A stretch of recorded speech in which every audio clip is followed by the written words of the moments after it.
The young girl was merely 9 years old, yet her mother decided to take her to the obstetrics and gynecology department for a thorough checkup. This was because she suspected that her daughter might be pregnant. However, when the test results were revealed, the mother was utterly devastated. Just a few days prior, while helping her daughter try on some clothes, she had suddenly observed that her daughter's belly appeared slightly protruded. Her daughter couldn't even fit into the largest dresses meant for children. Initially, the mother didn't think much of it. She just assumed that her daughter was having difficulty digesting the food she had consumed at lunchtime. But later that night, the girl unexpectedly dashed out of her bedroom and screamed. The mother, at first, didn't give it a second thought. She merely assumed her daughter had overindulged at lunch and was struggling with digestion. Yet, later that night, the girl unexpectedly rushed out of her room and began kissing the toilet repeatedly. All these symptoms were alarmingly similar to those of a woman who realizes she might be pregnant. But after a detailed examination, the doctor told the couple that the girl was in perfect health, but she was allergic to lactose and that's why her tummy was so big.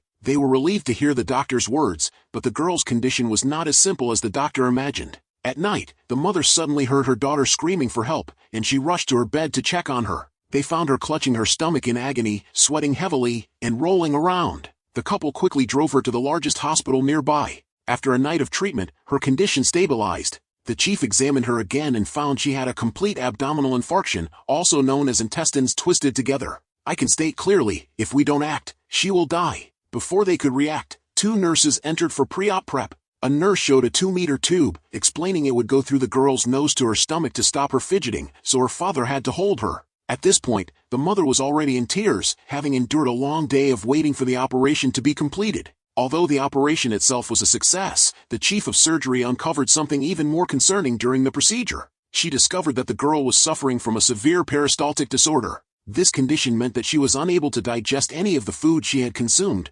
resulting in it all accumulating in her stomach and causing her intestines to become knotted. Unfortunately, there is currently no cure for this condition. From that moment, the girl depended on a feeding tube. However, the doctor brought some good news. A top pediatrician in Boston might find a cure. Despite the slim chance, the mother refused to give up and began calling the hospital. Yet, with so many patients, appointments were delayed by a year, leaving the girl reliant on the tube daily. Each time she removed it, the pain was intense, until one day she couldn't bear it anymore and chose not to wait.